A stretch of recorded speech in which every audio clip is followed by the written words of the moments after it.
బలహీనత యందు నా శక్తి పరిపూర్ణమగుచున్నదని ఆయన నాతో చెప్పెను.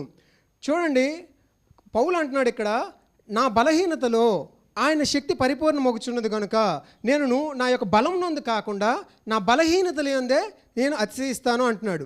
ఏంటి బలహీనత అంటే, పౌలు గారికి కలిగిన బలహీనత గురించి చాలా నరేషన్స్, కామెంటరీస్ ఉన్నాయి. దాని గురించి నేను మాట్లాడదలుచుకోవాలా. బట్ మన జీవితంలో బలహీనత గురించి మాట్లాడదాం. అంటే నువ్వు ఒక విషయంలో వీక్, పాపం గురించి చెప్పట్లేదు. పాపం బలహీనతగా బైబిల్ చెప్పట్లేదండి. పాపం పాపమే.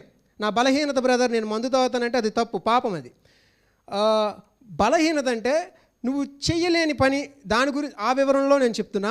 అంటే నువ్వు ఇప్పుడు చదువుకున్న స్టూడెంట్లు అయితే నువ్వు కొంచెం క్లాస్లో వీక్ అనుకుందాం, ఓకేనా? లేదంటే మెంటల్గా వైఫ్స్ అనుకుందాం, లేకపోతే కొత్తగా జాబ్లో జాయిన్ అయిన వాళ్ళు అనుకుందాం, లేకపోతే ఎలాగైనా మీరు కొంచెం టెన్షన్ పడే మనిషి, లేకపోతే వర్రీ, ఫియర్ఫుల్, లేకపోతే యాంగ్జైటీ, ఇంకా ఏదైనా ఇలాంటి విషయాల్లో కొన్నిట్లో పాపాల కింద వస్తాయి, థియాలజీకి వెళ్లకుండా. సో మీరు ఒక విషయంలో బలహీనంగా ఉన్నారు, ఓకేనా? లేదా మీకు కోపం త్వరగా వస్తుంది, ఇలాగ ఏదైనా విషయాల్లో మీరు బలహీనంగా ఉన్నప్పుడు, సో లేదా మీకు టెన్షన్, సో ఈ బలహీనత లేకపోతే కొంతమందికి తండ్రి ఉండడు, అది చాలా బలహీనత. మనకి ఉన్న వాళ్ళకి తెలియదు కానీ, అలాగే తల్లి ఉండదు, అది కూడా చాలా బలహీనత. చాలామంది అంటే మనం చూడొచ్చు, తల్లిదండ్రులు లేని పిల్లలు వాళ్ళు ప్రొటెక్ట్ చేసుకోవడం చిన్నప్పటి నుంచి నేర్చుకుంటారు కాబట్టి, వాళ్ళు ఇంకొకరు ప్రొటెక్ట్ చేయరు కాబట్టి వాళ్ళకి ఎదురయ్యే ప్రతి పరిస్థితిలో కూడాను తమను తాము డిఫెన్స్ చేసుకోవడం మొదలు పెడతారు. అలాంటి వాళ్ళతో బంధం కానీ వాళ్ళ దగ్గర మనం కలిసి పనిచేసినప్పుడు చాలా ఇన్కన్వీనియన్స్ కొన్నిసార్లు ఎదుర్కోవాల్సి వస్తుంది అనమాట. ఎందుకంటే వాళ్ళు చాలా సెక్యూర్డ్గా, అంటే వాళ్ళ విషయాల్లో కొంచెం సెల్ఫిష్గా, ఎందుకంటే మమ్మల్ని మేమే ప్రొటెక్ట్ చేసుకోవాలి, మాకెవరు లేరు అనేటువంటి బలహీనత కనబడుతుంటుంది. నువ్వు ఏదైనా ఈరోజు బలహీనతగా ఉన్నాను, నా జీవితంలో ఈ బలహీనత అని నువ్వు బాధపడుతున్నావేమో, కృంగిపోవద్దు. చాలామంది కృంగిపోవడం నాకు ఆశ్చర్యంగా కూడా కనిపిస్తుంది. కారణం ఏంటంటే, దేవుడు వాక్యం ఏం చెప్తుందంటే, ఒక క్రైస్తవుడిగా నువ్వు నీ సొంత వారిని, లేకపోతే నిన్ను ప్రేమించే వారిని కోల్పోయి ఉండొచ్చు, లేకపోతే మంచి అవకాశం చేజారిపోయి ఉండొచ్చు, నువ్వు వెనకబడిపోయి ఉండొచ్చు, కానీ నీకు డిప్రెషన్ ఉండకూడదండి. నీకు డిస్కరేజ్మెంటు, కృంగుదలలో ఇంకా ఉన్నావు, పాతది జ్ఞాపకం చేసుకుని ఇంకా కృంగుదలలో ఉన్నావు అంటే అది ఆశ్చర్యం. ఎందుకంటే దేవుడు వాక్యం ఏం చెప్తుందంటే, నీ బలహీనత ఎక్కడుందో అక్కడ నా బలము పరిపూర్ణమగుచున్నది. కాబట్టి నా బలం నందు కాక నా బలహీనత లేదు నేను అతిశయపడుతున్నాను, ఆనందిస్తాను అంటున్నాడు అనమాట. అంటే ఏదో ఇమాజినేషన్ చేసుకోవడం కాదు, కానీ తన యొక్క యేసుక్రీస్తు యొక్క శక్తి అక్కడ అనుభవిస్తూ దాన్ని ఆనందిస్తుంటాడు అనమాట. నీకు ఒక తండ్రి ఉన్నంతకాలం కూడా, ఈ పిక్చర్ని నేను అబ్జర్వ్ చేసిన, ఒక తండ్రి ఉన్నంత వరకు కూడా యేసు ప్రభు తండ్రిగా నీకు ఉండడానికి కొన్ని లిమిటేషన్స్గా ఉంటాయి. ఎందుకంటే ఆల్రెడీ నీకు తండ్రి ప్రేమ దొరుకుతుంది అక్కడ. అలాగే తల్లి ఉన్నప్పుడు తల్లి ప్రేమ నీకు ఆల్రెడీ దొరుకుతుంది కాబట్టి, కొంత ఆల్రెడీ ఆవిడ సప్లై చేస్తుంది నీకు ప్రేమ కాబట్టి, ఆ ఏరియాలో యేసు ప్రభు యొక్క తల్లి ప్రేమ కొంచెం తక్కువగా ఉంటుంది. అదే తండ్రి లేడు. యేసు ప్రభు ఏమవుతాడో తెలుసా మీకు? గట్టిగా చెప్పండి. తండ్రి అవుతాడు. నీకు తల్లి లేదు, యేసు ప్రభు నీకు తల్లి అవుతాడు. నువ్వు ఏ విషయంలో బలహీనంగా ఉన్నావో ఆ విషయంలో నీకు బలం అవుతాడు. అది యేసును చూడడం. ఆయన నాకు బలము, అందుకనే ప్రాణమైనావు, అన్నీ నీవే. ఎవరైనా హెల్ప్ చే ధ్యానమైన అన్నీ నీవై చేరదీసి ఆశ్రయమైనవు. ఆ మాట నాకు బాగా అనిపించింది. అన్నీ నీవై, అన్నీ ఆయన. అన్నీ అడవిలో నడిచినప్పుడు ఆహారం దొరకలేదా, ఆయన ఏమయ్యాడు? మన్నా అయ్యాడు. నీళ్లు దొరకలేదా, ఆయన ఏమయ్యాడు? బండలో నుంచి నీళ్లు తీసుకొచ్చాడు. చేదు నీరా, మారా అనుభవమా, ఆయన మ్రాను పైన వేలాడదీయబడిన యేసు ఆ మధురంగా మార్చాడు. నీకు ఏ విషయంలో బలహీనత ఉంది, అప్పుడు బాగా నీళ్ళు, తీయని నీళ్ళు తాగుతున్నాడికి అయ్యో నాకు చేదు నీళ్ళు తాగనిచ్చాడే అని ఇంకా డిప్రెషన్ ఉంటాడా? వదిలే అనుకోని మంచి నీళ్ళు, ఇంకా తీయని నీళ్ళు ఎంజాయ్ చేస్తాడు. ఆహారం దొరకకుండా చేశాడే అనే బాధలో ఉంటాడా? మన్నాను తింటున్నాడు, ఆనందిస్తూ ఉంటాడు. అలాగూ మన క్రైస్తవ జీవితము, ఏ విషయంలో మీరు కొదువుకున్నారో, ఏ విషయంలో నేను బలహీనుడిని డిస్కరేజ్ అవుతున్నారో, డిప్రెస్ అవుతున్నారో, డిస్ట్రెస్ అవుతున్నారో, అంటే కృంగిపోతున్నారో, ఆందోళనకు గురవుతున్నారో, ఆ విషయంలో మీరు యేసును చూడండి. ఆయన నాకు ఆ విషయంలో సప్లై. నాకు తండ్రి లేకపోవచ్చు, నాకు పరమ తండ్రి నాకు ఉన్నాడు. ఇమాజినేషన్ కాదండి, ఆయన వాగ్దానం చేశాడు. నువ్వు ఏ విషయంలో బలహీనుడవో ఆ విషయంలో నేను నిన్ను బలపరుస్తాను, నేను నీకు బలమవుతాను. ఇంకో మాట అంటాడు పౌలు, ఆయన శక్తి నా యందు పరిపూర్ణమగు నిమిత్తము అని ఉంది కదా, దానికి ఒకటేసి కింద ఒక నెంబర్ వేశాడు. ఆయన శక్తి నన్ను కప్పు నిమిత్తము, నన్ను కవర్ చేస్తుంది. నీ తండ్రి నిన్ను కవర్ చేయలేనంతగా, నీ తల్లి నిన్ను ఇతరుల నుంచి కవర్ చేయలేనంతగా ఆయన శక్తి నిన్ను కప్పు నిమిత్తం అంటే కవర్ చేస్తుంది, కప్పేస్తుంది నీ హాని నుంచి, నీ శత్రువుల దాడి నుంచి, కీడు నుంచి. ఓకేనండి. ఈ రోజు నుంచి మీకు కలుగుతున్న ఫీలింగ్స్, నేను ఒంటరి, లేకపోతే నేను బాధ, లేకపోతే నేను అందరిలో వెనకబడిన వాడిని, నా ఎడ్యుకేషన్ తక్కువ, లేకపోతే నా తల్లిదండ్రులు పేదోళ్ళు, ఇవేమీ ఆలోచించవద్దండి. నాకు సప్లై అంటే నాకు సరఫరా చేసేది దేవుడిని. మీరు ఆయన పైన ఏ విషయంలో కొదుకున్నారు? అనారోగ్యంతో ఉన్నారా? He is my healer. ఆయన ఏం కాదండి, బైబిల్ అన్నీ నీవై చేరదీశావు. ఆ మాట జ్ఞాపకం ఉంచుకోండి. ఈరోజు మన టాపిక్లోకి మనం వెళ్ళిపోదాం. ఓకే, హెబ్రీ పత్రిక 12వ అధ్యాయం. ఎంతవరకు మెసేజ్ అర్థమైన వాళ్ళు హల్లెలూయా చెప్పండి. ఇది నన్ను బలపరిచింది అనే వాళ్ళు హల్లెలూయా చెప్పండి. హల్లెలూయా. పక్కనున్న వాళ్ళు ఎవరైనా నిద్రపోతున్నారు ఒకసారి చూడండి. హెబ్రీ పత్రిక 12వ అధ్యాయం 1వ వచనం, 1, 2, 3. ఇంత గొప్ప సాక్షి సమూహము మేఘం వలె మనల్ని ఆవరించి ఉన్నందున మనము కూడా ప్రతి భారమును సులువుగా చిక్కులు పెట్టు పాపమును విడిచిపెట్టి విశ్వాసమునకు కర్తయు దానిని కొనసాగించవడినైన యేసు వైపు చూచుచు మన ఎదుట ఉంచబడిన పందెములో ఓపికతో పరిగెత్తుదము. ఆయన తన ఎదుట ఉంచబడిన ఆనందము కొరకై అవమానమును నిర్లక్ష్యపెట్టి సిలువను సహించి దేవుని సింహాసనము యొక్క కుడిపార్శ్వమున ఆసీనుడై ఉన్నాడు. మీరు అలసట పడకయు మీ ప్రాణములు విసుకకయు ఉండునట్లు పాపాత్ములు తనకు వ్యతిరేకముగా చేసిన తిరస్కారమంతయు ఓర్చుకొని ఆయనను తలంచుకొనుడి. ఆమేన్. ఈ మాటల్ని ఈరోజు మన టాపిక్ ఇది. టాపిక్ టైటిల్ చెప్పంగానే ఇది నాది కాదు అనుకుని కొంతమంది, ఇది ఎన్నదే అనుకుని కొంతమంది స్లిప్ అవుతున్నారు, స్లైడ్ అయిపోతున్నారు. కాబట్టి టాపిక్ చెప్పను, బట్ ఓవర్ ఏ పీరియడ్ మీకు అర్థమైపోతుంది. బట్ ఇప్పుడు ఒక్కొక్క మాటని ధ్యానిద్దాము. చూడండి, దేవుడి వాక్యం ఎప్పుడు కూడాను అదేంటంటే మన ఆత్మలను రక్షణ కలుగజేయు శక్తి కలిగిందంట. హల్లెలూయా. దేవుని వాక్యం ఎలాంటిది?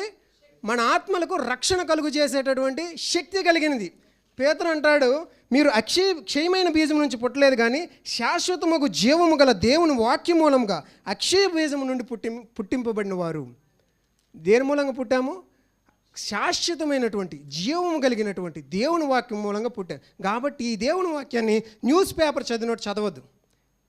మేము న్యూస్ పేపరే చదువుతున్నాం, అసలు బైబిల్ ఏం చదవట్లేదు అంటారేమో. బైబిల్ని అది నాకు జీవం ఇచ్చేటటువంటి ఆహారం. చూడండి, బిర్యానీ తింటున్నారు, లేకపోతే చేపల కూర తింటున్నారు, చక్కగా ముళ్ళులు పక్కన పెట్టి నీట్గా కండం తింటారు కదా. అలాగా మీరేంటంటే ప్రతిది కూడాను, ప్రతి పదంలో కూడాను ఏముంటుందో చెప్పండి గట్టిగా? జీవం ఉంటుంది. మన జీవితాలు డ్రైగా ఉన్నాయి, లేకపోతే ఏదో రొటీన్గా వెళ్ళిపోతుంది అంటే కారణం లేదా దేవుడు నీ జీవితం నుంచి ప్రతి ఒక్కడికి ఒక పర్పస్ ఉంటుందండి. మీరు చెప్పండి, నాకు ఒక పర్పస్ ఉందని చెప్పండి. ప్రతి ఒక్కరికి కూడా ఒక పర్పస్ ఉంటుంది. కానీ దేవుడు పర్పస్ లేకుండా ఈ జీవన సంబంధమైనటువంటి సర్కిల్లో నా జీవితం వెళ్ళిపోతుంది, టైం అయిపోతుంది. చాలామంది రిటైర్మెంట్స్కి వెళ్తుంటే మొన్నే జాయిన్ అయినట్టుగా ఉంది, రిటైర్ అయిపోయాము, ఏం సాధించాము అనేది ఆలోచిస్తే ఓకే, డెఫినెట్గా గవర్నమెంట్కి కొంత మనం ప్రొవైడ్ చేసాం. బట్ దేవుడు మనం పిలుచుకున్న పిలుపు ఒకటి ఉంటుంది కదా, ఆయన రాజ్యం కట్టడం కొరకు, లేకపోతే ఆయన ఈ భూమి మీదే మనం ఆయన కోసం ఏదైనా బతకగలం. అక్కడికి వెళ్ళాక ఇంక ఛాన్స్ ఉండదు కదా. సో అంటే అక్కడేం శోధన ఉండదు నేను చెప్పాలనుకుంటాను. సో ఈ దేవుని యొక్క జీవాన్ని కలిగి ఉండాలంటే ఫస్ట్ ఏంటంటే దేవుడి వాక్యాన్ని మనము ప్రతి పదాన్ని కూడా, అమ్మ చేసిన భోజనం ఎలా తింటాం, పచ్చడి ఎలా ఉందో ఒకసారి, ఇది ఎలా, పప్పు ఎలా ఉంది, ఇవన్నీ కూడా ఆస్వాదిస్తూ రుచికరంగా నమిలి మెల్లగా చక్కగా తింటాం. అలాగే దేవుడి వాక్యాన్ని ధ్యానించాలి మనం. అప్పుడే దానిలోని ఒక జీవాన్ని, ఇప్పుడు కొంతమంది చెప్తున్నారు కదా, టీవీ చూసుకొని తింటే లేదా ఫాస్ట్గా తింటే ఆ ఎనర్జీ మనకి రాదంట బాడీకి, లేదా ఆరోగ్యం కాదంటది. మనము తినేటప్పుడు దేని మీద ధ్యాసించాలి? అబ్బా, తిండి మీద ధ్యాసించాలి. సో బైబిల్ చదివేటప్పుడు కూడా బైబిల్ని ఒక ఆహారముగా ధ్యానిస్తూ చూద్దాం. ఓకే, ఇంత గొప్ప సాక్షి సమూహము మేఘము వలె మనల్ని ఆవరించి ఉన్నందున మనము కూడా ప్రతి భారమును సులువుగా చిక్కులు పెట్టు పాపమును విడిచిపెట్టి, బైబిల్ ఉన్న వాళ్ళందరూ చూడండి, చిక్కులు పెట్టు పాపను విడిచిపెట్టి విశ్వాసమును కర్తయు దాన్ని కొనసాగించేవాడిని యేసు వైపు చూచుచు మన ఎదుట ఉంచబడిన పందెంలో ఓపికతో పరిగెత్తుదము. ఇక్కడ ఒక క్లాస్ చెప్తున్నాడు అనమాట హెబ్రీ పత్రిక రాసిన గ్రంథకర్త. ఇంత గొప్ప సాక్షి సమూహము, ఒక పెద్ద సాక్షి సమూహం 11వ అధ్యాయంలో పెట్టి మేఘం వల్లే మనల్ని ఆవరించి ఉన్నందున వాళ్ళందరూ మనల్ని ఆవరించి ఉన్నారంట. మనము కూడా, ఈ మాట చూడండి, మనము కూడా, వాళ్ళు ఏదో చేశారు, వాళ్ళందరూ ఇదంతా ఒక సాక్ష్యం సంపాదించుకున్నారు. ఏం సాక్ష్యం సంపాదించారో చూద్దాం. వీళ్ళందరూ కూడా చేశారు. ఓకే, వాళ్ళందరూ ఇప్పుడు మనల్ని ఆవరించి ఉన్నారు. కాబట్టి మనము కూడా అంటే ఏంటి, వాళ్ళలాగే మనము చేద్దాం. ఏం చేద్దాం? ప్రతి భారమును సులువుగా చిక్కులు పెట్టు పాపమును విడిచిపెట్టి. అంటే వీళ్ళందరూ ఒకటి చేశారండి. ఏంటంటే ప్రతి భారమును సులువుగా చిక్కులు పెట్టు పాపమును విడిచిపెట్టారంట. ఏంటి ప్రతి భారము సులువుగా చిక్కులు ఇది మన యాక్చువల్లీ ఈ 12వ అధ్యాయంలోని మొదటి వచనము లేదా 1 నుంచి 3 వచనాలు ఒక క్రైస్తవ జీవితానికి లంగర్ లాంటివి. లంగర్ అంటే తెలిసిన వాళ్ళ చేతులు ఎత్తండి. పడవకి ఒక పడవను తీరంలో నిలపాలనుకోండి, నేవీలో పనిచేసిన వాళ్ళకైనా తెలుస్తుంది. దాంట్లో లగేజ్ అంతా కూడా తీయాలి బయటికి. అప్పుడు ఏం చేస్తారంటే పడవ కొట్టుకుపోకుండా పడవని నీళ్ళలోనే ఒక యాంకరింగ్ అంటారు, అంటే లంగర్ వేస్తారనమాట, అది కొట్టుకొని పోకుండా. అలాగే మన క్రైస్తవ జీవితము దేంట్లో ఉండాలి? నీళ్ళల్లో పైన ఉండాలి, నీళ్ళల్లో మునిగిపోకుండా ఉండాలి. నీళ్ళలో మునిగిపోకూడదు. ఓకే, నీళ్ళ పైన అలాగే ఉండాలి, కొన్ని కొట్టుకుపోకూడదు. గాలి వానల చేత అలల చేత కొట్టుకుపోకుండా స్థిరముగా ఒక క్రైస్తవ జీవితం నాటబడి నిలబడాలంటే ఒక లంగర్ కావాలి. ఆ లంగరే హెబ్రీ పత్రిక 12వ అధ్యాయము 1 నుండి 3 వచనాలు. ఏమంటున్నాడంటే ప్రతి భారం మనకు క్రైస్తవ జీవితంలో ఏమొస్తాయి? ప్రతి భారం వస్తాయి, కామన్ భారం వస్తుంది. ప్రతి భారము సులువుగా చిక్కులు పెట్టి పాపమును విడిచిపెట్టి మనల్ని యేసు వైపు చూచుచూ ముందుకు సాగమంటున్నాడు. ఏంటి ఆ భారం? మనం అనుకుంటాం పిల్లాడిని పెళ్లి చేయాలి, లేకపోతే నాకు ఒక ఉద్యోగం కావాలి, లేకపోతే నాకు ఫైనాన్షియల్గా నేను వెనకబడి ఉన్నాను, ఇవే భారాలు అనుకుంటాం. నెగిటివ్ సైడ్ ఇది కదా నాకు భారం. ఇల్లు కట్టుకోవాలి, ఇదొక భారం. లేకపోతే నా పిల్లలు ఇంకా మారు మనసు పొందాలి, ఇదొక భారం, మంచి భారమే. ఇలాంటివి భారం మన తలపైన పెట్టుకున్నాం కదా. కొన్ని అంటే ఇందులో భారం అంటే ఏంటంటే ఓన్లీ చెడే కాదండి, అంటే పాపమే కాదు భారం అంటే. ఒక వ్యక్తి గర్వం అనుకోండి, ప్రతి ఒక్కడు అతనికి భారమే అవుతాడు. అంటే తన యొక్క గర్వాన్ని ఎప్పుడు కూడా పొగుడుతుండాలి. నువ్వు తక్కువ అనేటప్పుడు ఏమవుతాడంటే అతనికి భారం అయిపోద్ది అనమాట. సో అంటే స్వకీయ గర్వము, స్వీయ పరితాపము, సెల్ఫ్ పిటీ. సో ఇవన్నీ కూడా ఒక విధమైన భారం అయితే, ఇంకొకటి ఏమంటారు, ఎవరైనా నిందించినా ఆ నింద గురించి ఆలోచించుకుంటూ వెళ్ళిపోతాం. కొన్నిసార్లు పాపం కానీ కూడా ఉంటాయి, అంటే అనవసరమైనటువంటి పనుల్లో తలదూర్చి ఎక్కువసేపు దానితోనే మనము ఒకటి డబ్బు సంపాదించాలని చేయడం, అదొక భారం అయితే. డబ్బు సంపాదించేది ఏముండదు, ఏం లేదు. అనవసరంగా మీరు ఒక మంచి పని చేయాలనుకొని అది దేవుడి చిత్తం కాకుండా మంచి పని చేయాలనుకొని దాంట్లో మెస్సప్ అయిపోవడం, ఇలా అనవసరమైన భారాలు సాతాను మనకి ఏంటంటే సులువుగా చిక్కులు పెట్టి ఆ పాపంలో పట్టేయడానికి మనకి ఈ భారాలు అనేవి రకరకాలుగా వస్తాయి. అయితే ఇక్కడ గొప్ప సాక్షి సమూహం ఏం చేసిందంటే ప్రతి భారమును సులువుగా చిక్కులు పెట్టి పాపమును విడిచిపెట్టి యేసు వైపు చూచి ముందుకు సాగిందంట. ఆ సాక్షి సమూహంలో ఒక పాట చూద్దాం. హెబ్రీ పత్రిక 11వ అధ్యాయం 13 నుంచి 16 వచనాలు. వీరందరూ ఆ వాగ్దానముల ఫలము అనుభవింపకపోయినను దూరము నుండి చూచి వందనము చేసి తాము భూమి మీద పరదేశులమును యాత్రికములై ఉన్నామని ఒప్పుకొని విశ్వాసము గలవారై మృతి నొందిరి. ఇలాగూ చెప్పువారు తమ స్వదేశమును వెతుకుచున్నామని విషదపరచుచున్నారా కారా? వారు ఏ దేశము నుండి వచ్చిరో ఆ దేశమును జ్ఞాపకముందుంచుకున్న ఎడల మరలా వెళ్ళుటకు వారికి వీలు కలిగి ఉండును. అయితే వారు మరి శ్రేష్టమైన దేశమును అనగా పరలోక సంబంధమైన దేశమును కోరుచున్నారు. అందుచేత తాను వారి దేవుడిని అనిపించుకొనుటకు దేవుడు వారిని గూర్చి సిగ్గుపడడు. ఏలయనగా ఆయన వారి కొరకు ఒక పట్టణము సిద్ధపరిచి ఉన్నాడు. ఆమేన్. వీళ్ళందరూ కూడా వాళ్ళ కొరకు దేవుడు ఒక పట్టణం సిద్ధపరిచి ఉన్నాడు అని చెప్పి, ఇక్కడ ఎవరు వీళ్ళందరూ అంటే పైన ఉంటుంది అబ్రహాము, ఇస్సాకు, యాకోబు, వీళ్ళందరూ కూడా గుడారాల్లో జీవించారంట. అబ్రహాంకి యాక్చువల్ కనాన దేశం అంతా వాగ్దానం చేశాడు, నువ్వు చూసినదంతా కూడా నీకే అన్నాడు. కానీ వీళ్ళందరూ కూడా అక్కడికి వెళ్ళి సెటిల్ అయిపోలా. ఇప్పుడు మన దగ్గర ఒక 10 లక్షలు ఉన్నాయంటే ఎక్కడ స్థలం కొనాలి అనుకొని ఇమీడియట్గా వెతుకుతాం, ఒక ఇల్లు మంచిది కట్టుకోవాలని వెతుకుతాం. అవసరాన్ని కొద్దీ మంచి, దీని గురించి కాదు, మనకు అది భారం అయిపోకూడదు. అబ్రహాం ఏంటంటే నాకు స్థిర నివాసం ఇది కాదు, ఇది పునాదులు గల పట్టణం నాకు పైన ఉంది అని చూసి ఆయన ఏం చేశాడంటే వాళ్ళ జీవితకాలం అంతా కూడా ఎక్కడ కూడా సెటిల్ అయిపోలే. ఒక కాంక్రీట్ వాల్స్తో లేకపోతే ఒక ఇల్లులు కట్టుకోలే, గుడారాల్లో నివసించారు వాళ్ళు. అబ్రహాం చూడండి లోతు విషయంలో ఏం జరిగిందో. నీకు మంద కాపులు గొడవ వచ్చింది, ఏం చేశాడండి? కోర్టుకు వెళ్ళాడా? ఏం మీ పెద్ద మనుషులు పిలిపించలా, ఏం చేయలా, ఈ భారం నాకు వద్దు అనుకున్నాడు అంతే. సింపుల్గా చెప్పాలంటే, బాబు లోతు నీకేం కావాలి నువ్వు తీసుకో, నువ్వు వదిలేసింది నేను తీసుకుంటా అని చెప్పాడు. అలాగని అబ్రహాం లాస్ అయిపోలా. లోతు తను చూసిందే తీసుకున్నాడు. దేవుడు ఏమన్నాడంటే నువ్వు ఎంత చూస్తే అదంతా కూడా నీకే అన్నాడు యాక్చువల్లీ. సో అబ్రహాం లాస్ అవ్వని దాని గురించి పక్కన పెట్టండి, కానీ ఫస్ట్ అబ్రహాం తీసుకున్న నిర్ణయము మనం ఈరోజు తీసుకోవాలండి. ఈ భూ సంబంధమైనటువంటి జీవితంలో పోవడానికి, అంటే ఇక్కడే సెటిల్ అయిపోవాలంటే మన ఆలోచన విధానాన్ని దేవుని వైపు పెట్టాలి. నేను వచ్చింది ఒక పర్పస్ ఉంది. మీరు కొంత డబ్బులు మీ జీవితంలో దాచుకోకుండా అన్నీ ఖర్చు పెట్టమని నేను చెప్పట్లా. దాచుకోవాలి. మీ పిల్లలకి నీతిమంతుడు మంచివాడా తన పిల్లలకు ఆస్తిని కొంత సంపాదిస్తాడు, దాని గురించి కాదు. ఇంకా అదే లైఫ్ అయిపోకూడదు. నాకు ఒక పర్పస్ ఉంది. ఆ పర్పస్తో అబ్రహాం ఏం చేశాడంటే ఆ భారాన్ని తల మీదే పెట్టుకొని, అయ్యో నా అన్నయ్య కొడుక లేకపోతే సమ్ రిలేటివ్ ఇలా చేసాడు అనుకో, జీవితం అంతా సంఘానికి వచ్చే వాళ్ళందరికీ ఇలా చేసింది ఆవిడ, ఇలా చేసాడు ఆవిడ అనుకొని జీవితం అంతా ఆ భారంతో నడవలేదండి అబ్రహాం. ఏం చేశాడంటే అది భారంగా ఎంచుకున్నాడు. పో అనుకొని పక్కన పెట్టేశాడు. ఇస్సాకు వద్దాం. ఇస్సాక్కి ఏం చేశాడు, అతను ఏ బావి తవ్వితే అన్నిలు వచ్చేసి, మీకు తెలుసు కదండి ఇదంతా ఆదికాండంలో ఉంటాయి, నేను టైం సరిపోదు కాబట్టి వాటిని రెఫరెన్స్ చెప్పట్లేదు. ఆ బావుల్ని కప్పెట్టేయడం, లేకపోతే అబ్రహాం తవ్విన బావుల్ని కూడా వాళ్ళే కప్పెట్టేయడం. అప్పుడు ఏమన్నాడు ఇస్సాకు, వాళ్ళతో గొడవ పడినట్టు ఎక్కడ ఉండదు. సరే ఈ బావి తీసుకుంటున్నారా, ఇంకో బావి దగ్గరికి వెళ్ళిపోయాడు. వీళ్ళు ఏం చేస్తున్నారు, ఈ సాక్షి సమూహం ఏమని సాక్ష్యం ఇస్తున్నారండి, ఈ భారం మాకు వద్దు. ఈ భారం ఏమవుతుందంటే మీకు పాపానికి సులువుగా తెలియదు అనమాట. ఇది మనకి ఇందులో పాపం లేదు కదా, ఇది నాదే కదా, నేను పోరాడుతూ నా జీవితం అంతా దీనికోసం వేయపరుస్తాం అనుకుంటాం. అది యాక్చువల్గా సులువుగా చిక్కులు పెట్టే పాపం ఏంటంటే నీకు అది పాపం అని కనబడదు. అది డిసెప్షన్, అదే మోసం. మీరు ఒక మంచి పని చేశారు, దాన్ని మిమ్మల్ని ఎవరైనా కనపరచలేదు అనుకోండి, మీకు భలే దిగులు వచ్చేస్తుంది. మీ బదులు ఇంకొకరిని కనపరిచారు అనుకోండి, ఓయమ్మ దాన్ని ఇంకా అస్సలు తట్టుకోలేము కదా. అదంతా ఏంటి మనకు తెలియదు, భారం.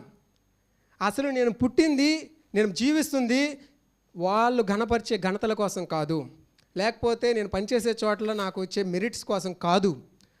నాకు రక్షకుడైన యేసుక్రీస్తు ఒక పిలుపుతో పిలిచాడు. ఆ పిలుపు కొరకు, అంటే హెవెన్లీ మైండెడ్ అంటారు కదా, పరలోకపు ఆలోచన కలిగి బ్రతకాలి. నేను ఈ భూమి మీదకి వచ్చింది ఇక్కడేదో సమకూర్చుకొని ఎస్టాబ్లిష్ అయిపోయి స్థిరపడిపోయి ఘనతకెక్కి ఎలన్ మస్క్ లాగో దేవుడు ఆశీర్వదిస్తే అవుతాం. నేను అంటుంది నీ దృష్టి ఈ భారాన్ని సులువుగా చిక్కులు పెట్టే పాపని విడిచిపెట్టి యేసు వైపు ఉంచాలి. ఎందుకంటే ఈ భారం ఏం చేస్తుందంటే నీకు తెలీదు, నేను డిప్రెస్ చేస్తుంది, డిస్కరేజ్ చేస్తుంది. అంటే నాకు రావాల్సిన మెరిట్ నాకు రాలేదే, నాకు రావాల్సిన ఘనత నాకు రాలేదే, నా పొరుగోడు కొట్టేశాడే, లేదా నా ఇంజనీర్ కొట్టేశాడే, కష్టపడి చేసింది నేను, లేదా ప్రమోషన్లో ఆన్డెడ్ బదులు 6 నెలలు ఇచ్చారనుకోండి, నెక్స్ట్ నుంచి నా తడాక నేను చూపిస్తా, టైంకి రాను. ఇదంతా ఏంటి, అది పాపము. నువ్వు ఒక క్రైస్తవుడుగా నువ్వు ఒక వన్ వేలోకి ఎంటర్ అయ్యావు, నీకు నచ్చినట్టు బ్రతకడానికి లేదు. సో గురి కలిగి అన్యులు బ్రతికినట్లుగా మనం బతకలేము, ఓకేనండి. అది భారంగా పెట్టుకోవద్దు. వాళ్ళు అది ఆన్ డేట్ ఇచ్చినా, 6 నెలలు ఇచ్చినా, 3 ఇంక్రిమెంట్లు ఇచ్చినా, 2 ఇంక్రిమెంట్లు ఇచ్చినా నా దృష్టి దానిపైన ఉంచకూడదు. కష్టం ఉంటుంది. అందుకని బైబిల్ ఏమంటున్నాడంటే ఓపికతో పరుగెత్తుదాం. ఏం కావాలి, ఓపికతో పరుగెత్తుదాం. హల్లెలూయా. ఇదే మాటల్ని పేతురు గారు జస్ట్ మళ్ళీ కొంచెం ఎలాబొరేట్గా చూద్దాం. 2వ అధ్యాయము, పేతురు రాసిన పత్రిక, మొదటి పత్రిక 2వ అధ్యాయము 18 నుంచి 23 వచనాలు. 18 నుంచి 23. పనివారులారా, మంచివారును సాత్వికులనైన వారికి మాత్రము కాక ముష్కరులనైన మీ యజమానులకును పూర్ణ భయముతో లోబడి ఉండుడి. ఎవడైనను అన్యాయముగా శ్రమ పొందుచు దేవుని గూర్చిన మనస్సాక్షి కలిగి దుఃఖము సహించిన ఎడల అది హితమగును. తప్పిదమునకై దెబ్బలు తినినప్పుడు మీరు సహించిన ఎడల మీకేమి ఘనము? మేలు చేసి బాధపడినప్పుడు మీరు సహించిన ఎడల అది దేవునికి హితమగును. ఇందుకు మీరు పిలువబడుతరి. క్రీస్తు కూడా మీ కొరకు బాధపడి మీరు తన అడుగుజాడలేందు నడుచుకున్నట్లు మీకు మాదిరి ఎంచిపోయెను. మనము పాపము చేయలేదు, ఆయన నోటన ఏ కపటమును కనబడలేదు. 23. ఆయన దూషింపబడి బదులు దూషింపలేదు, ఆయనను శ్రమపట్టబడి బెదిరింపక న్యాయముగా తీర్పు తీర్చు దేవునికి తన్ను తాను అప్పగించుకొనెను. ఆమేన్. చూడండి, ఈ భారం ఉండేటప్పుడు ఏంటంటే మనము ఫస్ట్ ఆ భారాన్ని చింతిస్తూ ఉంటాం కదా. ఇంక దేవుడి వాక్యం ఏం ధ్యానిస్తాం? భారంగా చింతిస్తున్నప్పుడు నిద్రపోగలమా? లేటు నిద్రపోతావు, ఇంకా లేటుగా లేస్తావు, అది ఆబ్వియస్. డ్యూటీకి పరిగెట్టుకుంటూ వెళ్ళిపోతావు, ఇంకెప్పుడు నువ్వు వాక్యాన్ని దేవుడితో ధ్యానించగలవు? దేవుడికి దూరమైన వాడు దేనికి దగ్గర అవుతాడు? గట్టిగా పాపానికి కూడా దగ్గర అవుతాడు, అంతే కదా. సో ఓకే, వాడు సోర్స్. సో ఇక్కడ ఈ మాటలు ఉన్నాయి కాబట్టి ఎందుకు ఆ భారం అనేది మనకు తెలియదు. ఇది మంచిదే అనుకుంటాం, అందుకోసం చెప్తున్నా, దేనిని భారముగా ఎంచుకోవద్దు. భారంగా అనిపిస్తుందా, దాన్ని వదిలిపెట్టండి. కష్టమైనా సరే, కష్టమని ఎప్పుడు అనిపిస్తుంది అంటే దేవుడిని ఎంత ఎక్కువగా ఎంజాయ్ చేస్తామో అప్పుడు అది అంత తేలిక అవుతుంది అనమాట. ఆయన అంటాడు, సమస్త భారాన్ని మోసుకొని పోచున్న ప్రయాసపడి భారం మోసుకొని పోచున్న సమస్త జనులారా నా యొద్దకు రండి, నేను మీకు విశ్రాంతి కలుగజేస్తాను. నా భారం తేలిగ్గా ఉంటుంది. మొదట్లో ఇరుకులో ప్రవేశించడం కష్టం, కానీ కీర్తనలో ఒక దగ్గర ఉంటుంది, ఆ ఇరుకులో ఆయన విశాలత కలుగజేస్తాడు. సో నువ్వు ఎంచుకో, ఆ భారాన్ని విడిచిపెట్టడాన్ని ఎంచుకో. అబ్రహాంలాగా లోతుకి ఇచ్చేశాడు, కానీ ఆయన ఏం నష్టపోలేదండి, దేవుడు దాన్ని బ్లెస్ చేశాడు. అలాగే నువ్వు అక్కడ విశాలతను చూస్తావు.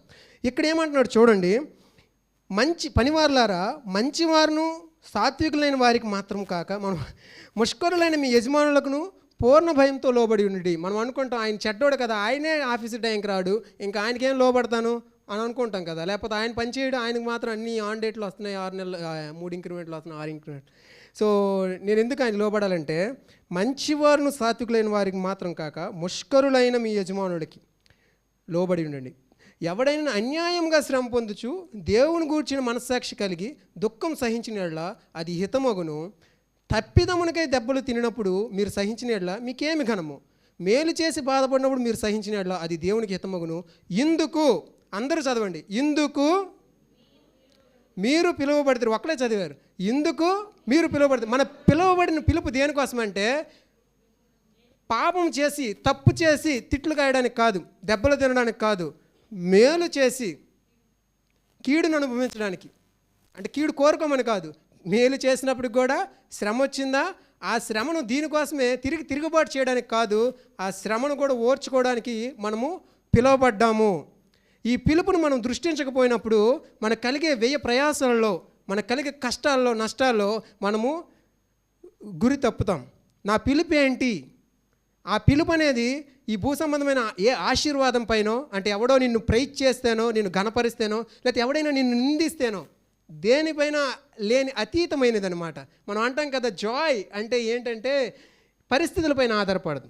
హ్యాపీనెస్ అనేది ఏంటంటే పరిస్థితులపైన ఆధారపడుతుంది. సంతోషం అనేది పరిస్థితులపైన ఆధారపడితే, ఆనందం అనేది పరిస్థితుల పైన అంటే పరిస్థితులకి ఏవి కూడా దాన్ని ఎఫెక్ట్ చేయలేము. ఓకే, సో ఇక్కడ మాట్లాడుతున్నాడు చూడండి, క్రీస్తు కూడా మీ కొరకు బాధపడి మీరు తన అడుగుజాడలు యందు నడుచుకున్నట్లు మీకు మాదిరి ఉంచిపోయెను. మనకు ప్రతిసారి కలిగిన బాధ, ఏదైనా దుఃఖం కలిగినప్పుడు ఎబ్రీ పత్రిక 12వ అధ్యాయంలో ఉన్న మాటల్ని, ఈ మాటల్ని ధ్యానించాలండి. ఏమంటున్నాడంటే, పాపులు తనకు చేసినటువంటి తిరస్కారం అంతయు ఓర్చుకొనిన మీ ప్రాణములు అలసట పడకయు విసుకకయు ఉండు నిమిత్తము పాపాత్ములు తనకు చేసిన వ్యతిరేకమునంతటిని కూడా ఓర్చుకున్నటువంటి యేసుని తలంచుకునుడి. హెబ్రీ 12:3లో ఉంది ఆ మాట. దానిపైన వచనం, విశ్వాసం ఆయన తన ఎదుట ఉంచబడిన ఆనందం కొరకై అవమానమును నిర్లక్ష్యపెట్టి సిలువను సహించి దేవుని సింహాసనం యొక్క కుడిపార్శ్వమున ఆసీనుడై ఉన్నాడు. మన ఎదుట ఒక ఆనందం ఉంది. ఏంటా ఆనందం? ఒకరోజు యేసుప్రభు వస్తారు, ఆయన మనల్ని తీసుకెళ్తారు, అత్యున్నత సింహాసనం పైన పరలోకంలో కూర్చుండబెడతారు. మీరు కొంచెం కాల శ్రమలకు, మనకు ఇదంతా కూడా కొంచెం కాలంగా ఎంచుకొని ఈ శ్రమలకు మనం కదిలిపోకూడదు. అర్థమవుతుందండి?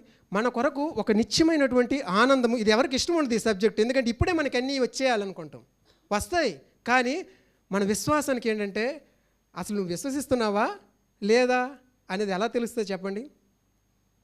పరీక్షించబడాలి. నీ యొక్క విశ్వాసము అసలు నీది విశ్వాసమేనా కాదా? కనానికి ఎంతోమంది వెళ్ళారు, 20 లక్షల మంది వెళ్ళారు, ఓకేనండి. దాంట్లో కనానికి వెళ్ళాలనుకున్నారు 20 లక్షల మంది, కానీ దాంట్లో 12 మంది స్పైస్గా వెళ్ళారు, అంటే చూసి రావాలనుకొని వచ్చారు. ఇక్కడ 10 మంది 20 లక్షల మంది కూడా ఏం చెప్పారు? మేము కనానికి ఎవరైనా దారిలో కలిసారనుకోండి, ఏం బ్రదర్ ఎక్కడికి వెళ్తున్నారంటే ఏమని చెప్తారు? కనానికి వెళ్తున్నాం, బయలుదేరాం, కనానికి వెళ్తున్నాం అని అంటారు. కానీ వెళ్ళగలిగింది ఎంతమంది? 20 లక్షల మందిలోనే 2 వెళ్ళారు యాక్చువల్లీ. వెళ్ళింది ఇద్దరే వెళ్ళగలిగారు. ఎందుకంటే ఆ తరాన్నంతటిని కూడా దేవుడు తుడిచివేశాడు. ఓకే, ఇప్పుడు టాపిక్ అది కాదు, కానీ అంటే మనలో కూడా మేమందరం కూడా క్రిస్టియన్స్. అక్కడ రెండు రకాలు ఉన్నాయి. చెప్పడం వేరు, ప్రొఫెసర్స్ అంటారన్నమాట. వాళ్ళు ఏంటంటే చెప్పుకుంటారు తాము క్రైస్తవులమని, తాము సంఘానికి వెళ్తామని, ఆదివారం చర్చికి వెళ్తామని, మేము క్రిస్టియన్స్ అని తల్లిదండ్రుల ద్వారా వెళ్ళడం మూలంగా, చిన్నప్పటి నుంచి వెళ్ళడం, లేకపోతే ఏదో రకరకాల కారణాల మూలంగా వీళ్ళు ఆ గుంపులోనే ఉన్నారు. కానీ వీళ్ళందరికీ భిన్నంగా ఉన్నారు. వాళ్ళు ఏంటో తెలుసా? పొసెసర్స్, అంటే దాన్ని పొందగలిగిన వారు అన్నమాట. దాన్ని స్వాధీనపరుచుకున్న వాళ్ళు ఎంతమంది? 20 లక్షల మందిలో ఇద్దరే ఉన్నారు. అక్కడ ఒక పరీక్ష కలిగింది వాళ్ళకి. వాళ్ళు ఉన్నత దేహులు, వీళ్ళందరూ కనబడ్డారు. కానీ ఆ పరీక్షకు వాళ్ళు చేయించగలిగారంటే వాళ్ళు దేవుడిని విశ్వసించారు. దేవుడు వీళ్ళందరూ ఏమన్నారంటే వాళ్ళందరికీ మనం ఆహారం అయిపోతాం అని వీళ్ళందరూ చెప్తే ఆ ఇద్దరు మాత్రం ఏం చెప్పారు తెలుసా? కాదు, దేవుడు చెప్పాడు వీళ్ళందరూ మనకు ఆహారం అవుతారు. ఆ శత్రువులందరినీ కూడా వాళ్ళు ఎలా చూశారంటే, ఇక్కడ కూడా చూడండి, చూశారు. ఏమని చూశారంటే వీళ్ళందరూ కూడా మాకు ఆహారం అవుతారని చూస్తారు. విశ్వాసం అలాగే ఉంటుంది, అవిశ్వాసం అలాగే ఉంటుంది. అవిశ్వాసం ఏమని చూశారంటే వీళ్ళు మమ్మల్ని తినేస్తారా బాబు అని చూశారు. కాబట్టి నీ జీవితంలో ఎదురవుతున్న శోధనకు, సమస్యకు, లేకపోతే నిందకు, బాధకు దేనిని చూస్తున్నావు నువ్వు? దేవుడిని చూడాలి. యేసు వైపు చూస్తూ బాధ ఉంటుంది. అందుకే అంటాడు మీ ప్రాణములు విసిగిపోకుండా. నేను విసిగిపోయానండి, అందుకే ఆ మాట అనేసా. విసిగిపోయాను, అందుకే విడాకులు ఇచ్చేసా. అలసిపోయాను అనే మాటలు వింటాం కదా. అందుకే బైబిల్ ఈజ్ క్లియర్. మీరు విసుగుపోకుండా, అలసిపోకుండా ఉండే నిమిత్తము యేసును చూడండి. ఆ అవమానాన్ని, తిరస్కారాన్ని, వ్యతిరేకాన్ని ఓర్చుకొనిన యేసును తలంచుకొనుడు అంటే యూత్ సీనియర్స్కి అర్థమైపోద్ది. యాక్చువల్లీ తలంచుకొనుడు అంటే ఆలోచించడమే కాదు, ఆయన వెంబడించమని దాని అర్థం. యూత్ ఏమనుకోండి గుర్తొస్తాడు యేసుప్రభు జీసస్ అని. కానీ తలంచుకోవడం అంటే తలంచుకోవడం కాదు. ఇంగ్లీష్లో చూడొచ్చు 12:3 కన్సిడర్ హిమ్. కన్సిడర్ అంటే దాని అర్థం ఏంటో తెలుసండి? ఆయన చెప్పింది విని దాన్ని తీసుకోవడం అనమాట, ఆ ఒపీనియన్ని. సపోజ్ మీరు శ్రీహరికోటకి ఎలా వెళ్ళాలో తెలియదు, ఓకేనా? నాకు ఎవరో వచ్చి ఇదిగోండి ఆ రోడ్డు మీద స్ట్రైట్కి వెళ్ళండి అని అన్నారు అనుకోండి. కన్సిడర్ అంటే దాని అర్థం ఏంటంటే వాళ్ళు చెప్పిన దాన్ని విని వెళ్ళిపోవడం. తలంచుకోవడం అంటే జస్ట్ వాళ్ళు ఏం చెప్పారో తలంచుకోవడం కదా. అంటే కన్సిడర్ అనే తలంచుకోవడం అంటే బైబిల్లో తెలుగులో అలా రాయబడినప్పటికీ మనం తీసుకోవాల్సింది ఏంటంటే ఆ ఓర్చుకున్నటువంటి యేసయ్యను మనం కూడా అదే మాదిరిని మనము తీసుకొని ముందుకెళ్ళాలి, దాన్ని క్యారీ చేయాలి మనం. ఇట్ లుక్స్ లైక్ డిఫికల్ట్, మనకి కష్టంగా అనిపించవచ్చు, కానీ ఇట్ ఈస్ గ్లోరియస్. దేవుని యొక్క మహిమ మన పైన ఉంటుంది. పేతురు రాసినటువంటి మొదటి పత్రిక 5వ అధ్యాయము నేను చదువుతాను సిస్టర్. 13-14 నేను చదువుతాను. క్రీస్తు మహిమ బయలుపరచబడినప్పుడు మీరు మహానందంతో సంతోషించు నిమిత్తము క్రీస్తు శ్రమలలో మీరు పాలివారై ఉన్నంతగా సంతోషించుడి. క్రీస్తు నామము నిమిత్తము మీరు నిందపాలైన ఎడ్ల మహిమాస్వరూపైన ఆత్మ అనగా దేవుని ఆత్మ మీ మీద నిల్చున్నాడు కనుక మీరు, బైబిల్ చూస్తున్న వాళ్ళు చెప్తారు, పూరిస్తారు, మీరు ధన్యులు. ఫస్ట్ పీటర్ పేతురు రాసిన మొదటి పత్రిక 4వ అధ్యాయము 5 చెప్పినట్టున్నా 4వ అధ్యాయము 13-14 వచనాలు ఉంటుంది. ఏమంటారంటే క్రీస్తు నామం నిమిత్తము మీరు నిందపాలైన ఎడ్ల మహిమా స్వరూపైన ఆత్మ అనగా దేవుని ఆత్మ మీ మీద నిల్చుచున్నాడు కనుక మీరు ధన్యులు. దేవా నీ ఆత్మ నీవు నీ పరిశుద్ధాత్మతో అభిషేకించు, నీ పరిశుద్ధాత్మతో నన్ను ఆవరించు. పాటలు పాడతాం, ప్రార్థనలు చేస్తాం కదా, కావాలి అవి. కానీ ఇంకొకటి ఉంది, ఆయన యొక్క ఆత్మను మనం క్యారీ చేసుకొని గ్లోరియస్గా, అంటే కొంతమంది గొప్ప గొప్ప దైవజనులు ఉన్నారు కదా, వాళ్ళలో అంటే వాళ్ళు దేవుని ఆత్మతో అభిషేకించబడి ఆడిన మాటలు ఎంతమంది జీవితాల్లో మార్చేశారు. అంటే క్రిస్టియన్ మిషనరీలు ఎంతోమంది ఉన్నారు, కానీ వాళ్ళకి ఎదురైన అవమానాలు, నిందలు, వీటన్నిటిలో కూడా ఎదురు తిరిగి పోట్లాడుకుంటే వాళ్ళ ఆత్మను కలిగి ఉంటారా? జస్ట్ నేచురల్ థింకింగ్తో చెప్పండి, మనం పొందలేము. ఆయన ఏమంటాడంటే క్రీస్తు నామం నిమిత్తము, అంటే ఇక్కడ నాకు ఆఫీస్లో జరిగిన అన్యాయంకి క్రీస్తు నామం నిమిత్తం అంటే అక్కడ తిరుగుబాటు చేయకుండా, క్రీస్తు కొరకు నువ్వు తిరుగుబాటు చేయకుండా, వాదించకుండా, గొడవ పడకుండా ఉన్నావు అంటే క్రీస్తు నామము నిమిత్తము. ఒక తప్పు జరిగింది, ఆ తప్పు విషయంలో నీ మీద నింద మోపబడింది, ఆ నింద నేనే చేశానని యాక్సెప్ట్ చేయమని చెప్పట్లా. నేను చెప్పింది ఏంటంటే అది నేను చేయలేదండి అని చెప్తా. స్టిల్ 10 మంది నిన్ను వేలు చూపి నువ్వు అదే చేసావు అంటే నువ్వు అక్కడ ప్రూవ్ చేసుకోవడానికి వాళ్ళతో పోరాడాల్సిన పని లేదు. దేవుడి నామం అంటే గొడవ వాడకు, జగడమాడకు. నేర్పులేని మూడుల వితర్కములు జగడములు పుట్టించిన ఎరిగి వాటిని విసర్జించుము. 1 తిమోతి 2:24 అనుకుంటాను. నేర్పులేని మూడుల వితర్కాలు జగడములు పుట్టించినని ఎరిగి వాటిని విసర్జించమని బైబిల్ చెబుతుంది దైవజనుడికి. మనమందరం కూడా దైవజనుడు అంటే ఇక్కడ నుండి ప్రీచ్ చేసేవాళ్ళు కాదు, దేవుడు జనముగా ఉన్న మనం ప్రతి ఒక్కరం కూడా జగడాలు పెట్టుకోవద్దండి. మన జీవితం అవన్నీ భారాలు. మనం మొదట్లో అది నేనేం తప్పు చేయలేదు కదా అని గొడవ పడుతున్నావేమో, బట్ నువ్వు గొడవ పడినప్పుడు ఏమవుతుందంటే దేవుని ఆత్మ, దేవుని యొక్క సమాధానాన్ని నువ్వు కోల్పోతావు, నువ్వు నేచురల్ అయిపోతావు. నీ సూపర్ నేచురల్ బీయింగ్ నువ్వు యాక్చువల్లీ దైవజనుడివి, యూ విల్ బికమ్ నేచురల్ అంటే నార్మల్ హ్యూమన్ బీయింగ్ అయిపోతావు. క్రీస్తు నామం నిమిత్తం నిందనించుకోవడానికి, ఆ బాధను అవమానాన్ని ఎంచుకోవడానికి ముందుకెళ్దాం. ఆమేన్. ఇంకా గట్టిగా ప్రైజ్ ద లార్డ్. ఓకే, ఎందుకండి ఈ శ్రమలు? అంతా బాగుంది కదా, ఎందుకు ఈ శ్రమలు అసలు? ఎందుకు బ్రదర్? దేవుడు మనల్ని రక్షించుకున్నాడు.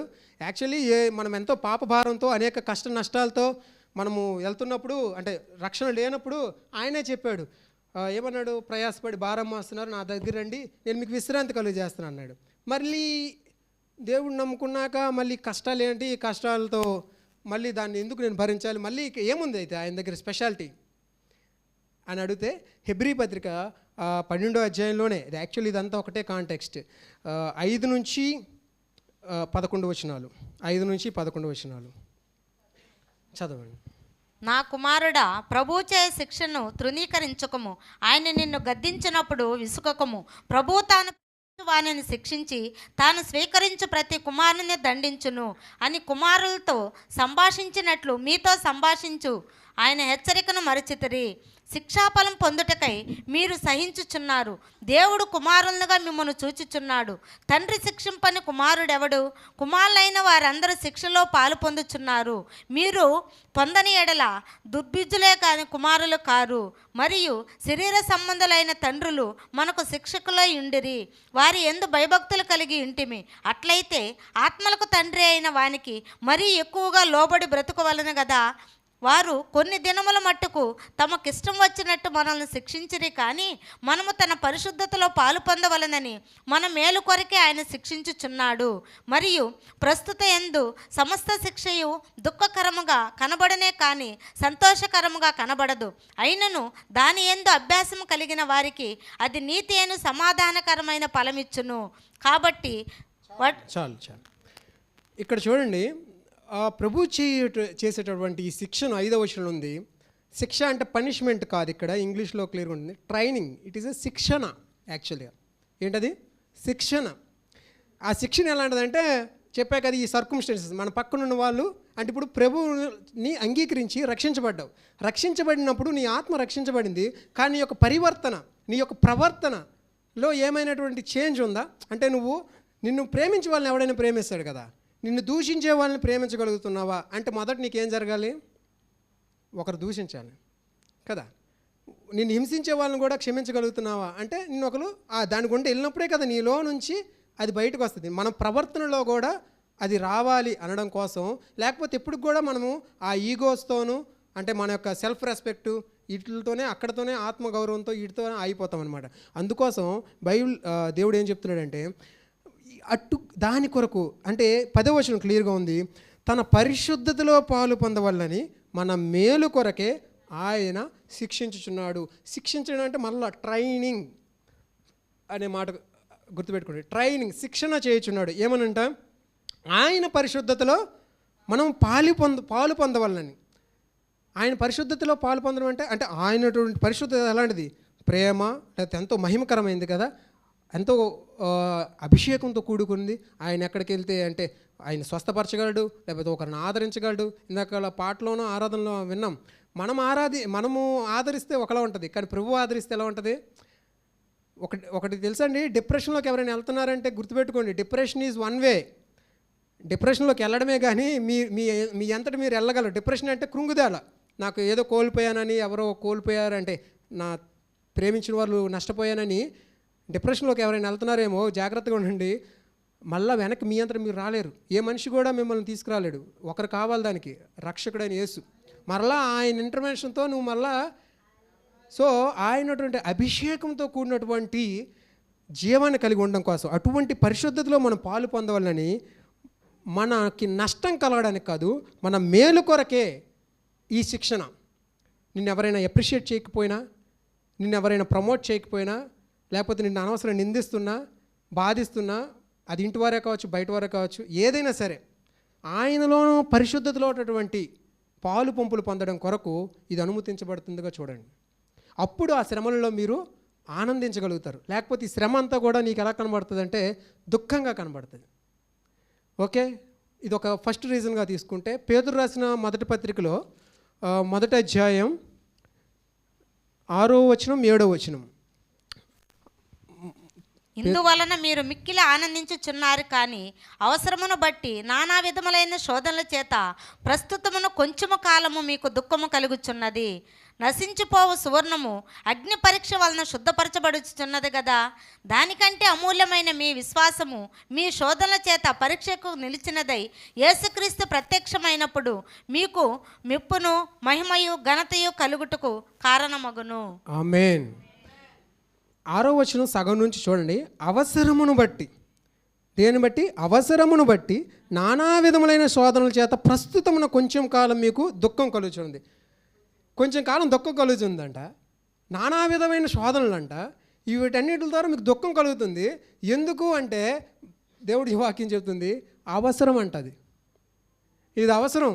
కడుపులో పురుగులు పడిన వాళ్ళకి చిన్నప్పుడు ఒక మందు ఇచ్చేవాళ్ళు, అంటే పల్లెటూళ్ళలో. ఎవరికైనా తెలుసా? వేపాకులు నూరు ఇచ్చేవాళ్ళు, అంటే మీకు తెలుస్తలేదో, వేప తైలం ఇచ్చేవాళ్ళు. ఓకే, ఎలా ఉంటుంది? చాలా తీగ ఉంటుంది కదా, చాలా చేదుగా ఉంటుంది. అవసరం. అవసరమును బట్టి. ఏంటి అవసరం అంటే, మీరు నశించిపో సువర్ణము అగ్ని పరీక్ష వలన శుద్ధపరచబడుచున్నది కదా. అంటే ఒక బంగారం నిజమైన బంగారమా డూప్లికేట్ అని తెలియడానికి ఆఫ్టర్ ఆల్ అంటున్నాడు అనమాట. నశించిపోయే బంగారం. మనకు బంగారం అంటే చాలా ఈ లెవెల్లో ఉంటుంది, కానీ పరలోకంలో బంగారం ఎక్కడ ఉంటుంది? కాళ్ళ దగ్గర ఉంటుంది. అలా అంటే దేవుడు దృష్టి చూడండి, మన దృష్టి ఎలా ఉంటుంది. సో నశించిపోవచ్చున్న బంగారమే అంటే దేవుని ఆస్పెక్ట్లో, దేవుని కింగ్డమ్, దేవుని రాజ్యంలో దానికి ఇచ్చిన వాల్యూ. అంటే ఇప్పుడు మనం రూపాయి అంటే 100 రూపాయలు అంటే మన ఇండియాలో విలువ కదా. అమెరికాకి వెళ్ళామనుకోండి, సపోజ్ అనుకోండి, ఊరికే ఏముంది, నష్టం లేదు కదా. సో 100 రూపాయలకి ఇక్కడ ఎన్ని ఇడ్లీలు వస్తాయి? ఒక 20 ఇడ్లీలు వస్తాయి అనుకుందాం. అదే అమెరికా వెళ్తే 2 కూడా రావు అనుకుంటా. సో అంటే వాళ్ళకి ఏమైపోయింది? 100 రూపాయలు విలువ లేదనమాట అక్కడ 100 రూపాయలకి. అలా ఉంది. అంటే ఆ రాజ్యంకి, అంటే అమెరికా రాజ్యానికి మన రాజ్యటువంటి రూపీ వాళ్ళకి విలువ లేదుగా ఉంది. సో అటువంటి విలువ లేని దానికే నువ్వు బంగారంలో పెట్టి అగ్నిలో పెట్టి టెస్ట్ చేస్తున్నావే, మరి నీ విశ్వాసం మాత్రం అమూల్యమైంది, కొని పెట్టలేంది, విలువ కట్టలేంది. అటువంటి మరి విశ్వాసము టెస్ట్ కావాలా వద్దా? లేకపోతే నువ్వు ఆఖరి వరకు కూడా పరలోక ద్వారాలు తెరవబడినప్పుడు నువ్వెక్కడో ఆగిపోయి, ఏంట్రా బాబు నేను ఇక్కడే ఉన్నాను, నన్ను తీసుకెళ్ళరంటే నువ్వు నీ జీవితం అంతా ఎలా గడిపావు? నీవు దానికి ఒక టెస్ట్ కావాలి కదా. నువ్వు నీ స్వార్థంతో, నీ పాపంతో, నీ ఇష్టంతో నువ్వు బ్రతికేసి మరలా అక్కడ కావాలంటే ఎలాగా? కాదు కదా. సో నువ్వు నిజంగా రక్షించబడిన వాడువా కాదంటే నీకు ఒక పరీక్ష కావాలి. సో ఆ పరీక్ష కలిగితే దానికోసం ఇంత బాధ అనుభవించాలా బ్రదర్ అంటే, అప్పుడే నీకు ఆయన కనబడినప్పుడు ఏమొస్తుందంటే, యేసుక్రీస్తు ప్రత్యక్షమైనప్పుడు మీకు మెప్పు, మహిమ, ఘనత కలుగుటకు కారణం అవుతుంది. లేదంటే ఈ 3 వద్దనుకున్న వాళ్ళు హల్లెలూయా చెప్పండి, నిద్రపోయిన వాళ్ళు చెప్తారు. మెప్పు అంటే నీ పక్కనున్న వాళ్ళేం పొగుడుతుంటారంట, యేసు ప్రభువు లేకపోతే దేవదూతలు, నువ్వు చాలా సూపర్ బాబు, నువ్వు చాలా శోధనలు ఎదుర్కొన్నావు, నువ్వు తట్టుకున్నావు, నేను భార్య వేధించినా లేకపోతే నీ భర్త వేధించినా నువ్వు భరించావు, సహించావు, మీ ఎంప్లాయర్ అంటే గవర్నమెంట్ ఆర్గనైజేషన్ లేదా ఏదైనా మీ ఆర్గనైజేషన్లో తిట్లు పడ్డావు, నింద సహించావు నా కొరకు, నువ్వు ఇదిగో నీకు ఒక మంచి వైభోగమైనటువంటి కిరీటం ఇదిగో నీకు అనుకొని పెడుతున్నప్పుడు నీకు ఏమీ లేని పేపర్తో చేసిన కిరీటం పెడుతుంటే ఎలా ఉంటుంది? చాలా బాధగా ఉంటుంది కదా. కాబట్టే ఇప్పుడు అందుకే దేవుడు మళ్ళా నువ్వు దేవుడు నిందిస్తావని ముందే దీని గుండా నీకు అనుమతిస్తున్నాడు అనమాట. వద్దు అనుకున్నావు అనుకోండి, వాడు ఏమవుతాడు తెలుసా? దుర్బీజుడు, ఆయన కుమారుడు కాదు. ఎవడైనా సోదరు నాకు వద్దు, నాకు ఈ నిందొద్దు, నాకు ఈ బాధ వద్దు అనుకొని నేను తిరుగుబాటే చేస్తా, నన్ను నిరూపించుకుంటా అనుకుంటున్నా, నువ్వు ఆయన వలన కనబడినవాడు కాదు. హెబ్రీ పత్రిక 12వ అధ్యాయంలో అదే మాటలు చదివాం. ఎవడైనా శిక్షను తృణీకరిస్తున్నాడా? ఇప్పుడు తెలుసుకుంటున్నాం, తృణీకరించొద్దు. మనం ఏంటి? ఆయన బీజులమైన, అసలు మనలో ఉన్నటువంటి ఆత్మ ఒప్పుకుంటుందండి తిరుగుబాటు చేస్తుంటే. మనలో ప్రశాంతత ఉండదు, నెమ్మది ఉండదు, ఏమీ ఉండదు. కాబట్టి ఆ మెప్పు, మహిమ, ఘనత ఇవి కావడం కోసం మన యొక్క విశ్వాసం అనేది పరీక్షించబడాల్సి ఉంటుంది. Okay, so I think I have some more time. So ఇప్పుడు యాకోబు రాసినటువంటి పత్రిక, టైం ఉందని కాదు కానీ నేను చెప్పాలనుకున్న అంశం మాత్రం చెప్తాను. యాకోబు పత్రిక 1వ అధ్యాయము 2-4 వచనాలు. నా సహోదరులారా, మీ విశ్వాసమునకు కలుగు పరీక్ష ఓర్పును పుట్టించునని ఎరిగి మీరు నానా విధములైన శోధనలో పడినప్పుడు అది మహా ఆనందమని ఎంచుకునడి. మీరు సంపూర్ణులను, అనునాంగులను, ఏ విషయంలోనైనాను కొదువులేని వారనై ఉండునట్లు ఓర్పు తన క్రియను కొనసాగింపనీయుడి. మీలో ఎవరికైనా చాలమ్మా ఇక్కడ ఉందండి ఇంకొక ఫలితం, లాభము ఏంటి ఈ శ్రమల గుండా వెళ్ళినప్పుడు అంటే, నా సహోదరులరా, మీ విశ్వాసంలో కలిగి పరీక్ష ఓర్పును పుట్టించునని ఎరిగి మీరు నానా విధమైన శోధనలో పడినప్పుడు అది మహానందమని ఎంచుకోండి. మీకు విషయం తెలుసండి, నాకు ఈ బాస్ తిట్టాడు, నేను ఇక్కడ నుండి ట్రాన్స్ఫర్ అయిపోతా, లేకపోతే నాకు ఈ మనిషితో బాగాలేదు, ఇక్కడ నుంచి వెళ్ళిపోతా, లేకపోతే ఈ భార్య బాగాలేదు, గొడవలు పడుతుంది, విడాకులు ఇచ్చేస్తా అనుకుంటారు కదా. అక్కడ ఏముందంటే, ఈ ఓర్పు అనేది మనం ఓర్చుకుంటే అది గొప్ప ద్రోహ కార్యాలు జరగకుండా ఆపుద్దండి. ప్రసంగి గ్రంథం 10వ అధ్యాయం 4వ వచనం ఉంటుంది. అక్కడ ఇంకా క్లియర్గా ఉంది. అసలు సామెత రాసిన వ్యక్తి ఎలా రాశారు, ఎంత జ్ఞానం. నీ యొక్క బాస్, నీ అధికారి తిట్టాడని నువ్వు ఉద్యోగం మానేయకని ఉంటుంది అక్కడ. ఇదేంటి మరి 2024 నువ్వు దృష్టించి రాశాడన్నట్టు ఉంది. నీ 10:4 మీరు తర్వాత చూడండి. నీ అధికారి నేను తిట్టాడని చెప్పేసి నువ్వు ఉద్యోగం మారిపోకు బాబు. ఓర్పు గొప్ప ద్రోహ కార్యాలు జరగకుండా ఆపుతుంది, కాపాడుతుంది. మనం ఏమనుకుంటామంటే, మన దృష్టి ఎలా ఉంటుంది, దేవుడి దృష్టి ఎలా ఉంటుంది, మరొక యాంగిల్లో చూద్దాం. నువ్వు రైటా, నేను రైటా అని ప్రూవ్ చేసుకోవాలనుకుంటాం మనం, క్రైస్తవులమైనప్పటికి కూడా. బైబిల్ ఏం చెప్తుందో తెలుసా? 1 కొరింథీ 6:7, కొరింథీలు రాసిన 1వ పత్రిక 6:7. ఈ వాక్యాన్ని మళ్ళీ వద్దాం యాకోబుకి, లేకపోతే చదివేనా. ఒకని మీద ఒకడు వ్యాజ్యమాడుట మీలో ఇప్పటికే కేవలము లోపము, అంతకంటే అన్యాయము సహించుట మేలు కాదా? దానికంటే మీ సొత్తులు నన్హరించబడి ఉండుట మేలు కాదా? మీ సొత్తులను అపహరింపబడినిచ్చుట మేలు కాదా అంటే దొంగలించబడుట మేలు కాదా? అక్కడ చూడండి, ఒకని మీద ఒకడు వ్యాజ్యమాడుట అంటే ఒకడినొకడు నిందించుకుంటున్నాడట. అది ఇప్పటికే మీకు లోపం. నువ్వు రైటు, నేను రైటు, లేదా నువ్వు రాంగు, నేను రైట్ అనుకోండి, ప్రూవ్ చేసుకోవాలనుకుంటున్నావు కదా. అది దేవుడు ఈ లైట్లో చూస్తే ఎలా ఉందంటే, దేవుని వెలుగులో ఇద్దరు రాంగ్ అంటాం. అది ఇప్పటికే మీలో లోపం. ఇంట్లో భార్య గొప్ప, భర్త గొప్ప, తండ్రి గొప్ప, పిల్లలు గొప్ప, లేకపోతే అది కాదు దేవుడు కోరుకుంటుంది. సెకండ్, అన్యాయం సహించుట మేలు కాదా? అది దేవుడి యొక్క మనసు. అరే అబ్బాయి, నువ్వు వాదించుకోకు, ఆ అన్యాయం సహించడం మేలురా నీకు అని చెప్తుంది. సో ఏంటి ఆ మేలు ఎలా అని చూస్తే, ఆ యాకోబు రాసిన పత్రికలో క్లియర్గా మనము చూద్దాం, చూసి ముగించేద్దాం. ఇది నా ఫస్ట్ ముగింపు. 4వ వచనం ఉంటుంది, మీరు సంపూర్ణులను, అనునాంగులను, ఏ విషయంలోనైనా కొదువు లేని వారునై ఉండినట్లు ఓర్పు తన క్రియను కొనసాగింపడీయుడి. మీకు పరలోకంలో యేసుప్రభు వచ్చినప్పుడు ఏం జరుగుద్ది మేలు అనేది ఇందాక చూసే, మహిమ, ఘనత, మెప్పు. ఇప్పుడు భూలోకంలో ఏం జరుగుద్దో చూద్దాం. మీరు సంపూర్ణులు, మీలో లోపాన్ని ఎంచలేరు ఎవరు, కంప్లీట్. మీరు సంఘ పెద్ద అయిపోతారనమాట. అంటే సంపూర్ణులు అంటే ఏ లోపము ఎవరు బయట చెప్పలేరనమాట. అంత అంటే పెర్ఫెక్ట్గా ఆ రూపాంతరంలోనికి, అంటే ఆ ఎదుగుదలలోకి మీరు ఈ నానా విధమైన శోధనలు గుండా ఓర్చుకున్నప్పుడు మీరు సంపూర్ణులు అవుతారు. నేను సంపూర్ణ అవ్వాలి, పర్ఫెక్ట్ అవ్వాలి, క్రీస్తు కొరకు బలంగా బతకాలనుకుంటారు కదా. ఏదో దానికి పెద్ద వాక్యాలు ఇలా చెప్పితే అయిపోరు, పాటలు పాడితే అయిపోరు, లేదా రోజు వాట్సాప్లో వాక్యాన్ని ఫార్వర్డ్ చేస్తే అయిపోరు. శ్రమలలో తట్టుకున్నప్పుడు అవుతారని వాక్యం సెలవిస్తుంది. అనునాంగులు అంటే మెచ్యూరిటీ అంట, పరిపక్వత. ఎంటైర్ అని ఇంగ్లీష్లో ఉంటుంది. దాని అర్థాలు ఎలా తీసుకున్నా, మెచ్యూరిటీ అంటే పరిపక్వత. నువ్వు ఒక పరిస్థితిని లేకపోతే ఒక వ్యక్తిని ఎలా డీల్ చేయాలి అనేటటువంటి పరిపక్వత వస్తుంది. ఏ విషయంలోనైనా కొదువు లేని వారు, ఇది చాలా ఇంపార్టెంట్. ఏ విషయంలో మీ జీవితంలో ఎదురయ్యేటటువంటి ఏ విషయంలో కూడా, ఏ కష్టంలోనైనా, ఏ బాధలోనైనా, లేకపోతే మీకు ఒక డిఫికల్ట్ సిచ్యువేషన్లో ఉన్నటువంటి కష్ట పరిస్థితుల్లో ఉన్న ఒక సహోదరు వచ్చింది, లేకపోతే ఒక సహోదరుడు మీ దగ్గరికి వచ్చాడు, ఇటువంటి పరిస్థితుల్లోనైనప్పటికి కూడా మీ దగ్గర ఏముండదు, ఆయన్ని ఆదరించడానికి లేదా ఆ పరిస్థితిని మీరే ఎదుర్కోవడానికి మీరు కొదువు లేనిగా, అంటే ఏ విధమైనటువంటి కొరత లేని వారుగా మీరు ఉంటారు. ఇది గొప్ప విషయం. మీకు ఏ కొదువ లేని వారుగా మీరు ఆ ఓర్పు అనేది మీకు ఏ విషయంలో ఎటువంటి పరిస్థితుల్లో ఉన్న వాళ్ళ దగ్గరికైనా లేకపోతే ఒక సమయానికి ఒక వాక్యం చెప్పాలి, లేకపోతే ఒకరిని ఆదరించాలి, లేకపోతే మీకు మీరే బలపరుచుకోవాలి అన్నప్పుడు మీకు ఏం కావాలంటే మీకు ఓర్పు అనేది మీకు ఏ విషయంలో మీకు ఏ విషయంలో అంటే ఏ విషయంలో మీకు హెల్త్ విషయంలో లేకపోతే మీ యొక్క ఒకటి చూడండి పరిశుద్ధత విషయంలో ఒకసారి పడిపోయాను నేను డిప్రెషన్ అయిపోతా, అయ్యో నేను కండెమినేషన్ చేసుకుంటా అంటే నేరారోపణ చేసి కృంగిపోతా అనేది ఒకటి. ఓర్చుకొని నేను నాకు మళ్ళా ప్రభు బలపరుస్తాడు అనుకొని మళ్ళా బలం తెచ్చుకో ప్రభునందు. అప్పుడేమవుతుంది నువ్వు ఏ విషయంలో కూడా ఓర్పు అనేది చూడండి. పాత ఆంధ్ర క్రైస్తవ కీర్తనలో ఒక పాట ఉంటుంది, ఓర్చుకో అని ఉంటుంది. రేగ త్వరపడకు ఓర్చుకో, గుర్తు ఎవరు తెలుసా? ఓకే కాదు, ఓకే. సో ఓర్చుకుంటే ఏ విషయంలో కూడా కొదువు లేని వరకు ఉంటారు. ఒక ఉదాహరణ తీసుకుందాం. అబ్రహాం చూడండి, అబ్రహాంకి 100 ఏళ్ళ వరకు థియాలజీ వాళ్ళు చెప్తారేమో 99 ఏళ్ళు 100 ఏళ్ళే. సో 100 ఏళ్ళ వరకు కూడా బిడ్డలు లేరు. ఓకే, అబ్రహాం ఎక్కడ ఉన్నాడు? ఫిలిస్తీయులు, కనానీయులు వీళ్ళందరి మధ్యలో ఉన్నాడు. వాళ్ళకి ఓయమ్మ డజన్ల కొద్దీ పిల్లలు, చుట్టూ పిల్లలే వాళ్ళందరికి కూడా. కానీ అబ్రహాంకి మాత్రం 100 ఏళ్ళు పట్టింది పిల్లలు ఒక బాబు ఒక ఇస్సాకును కలడానికి. అదే ఓర్చుకోకుండా తన దారులు తాను మొదట్లో ట్రై చేశాడు, కానీ అదంతా గందరగోళం అయిపోయింది భార్య సలహా మేరకు. సో తర్వాత ఓర్చుకున్నాడు కాబట్టి పొందగలిగాడు, వాగ్దాన ఫలాన్ని పొందగలిగాడు. అప్పుడు అబ్రహాం కలిగింది ఏంటి? మరి 25 ఏళ్ళు అయిపోయింది. మీరు అడగచ్చు 100 ఏళ్ళు అయిపోయింది, 100 ఏళ్ళు వాడు పిల్లడు ఇచ్చాడు, కానీ అబ్రహాంకి ఏం మేలు కలిగింది అయ్యా దీంట్లో అంటే?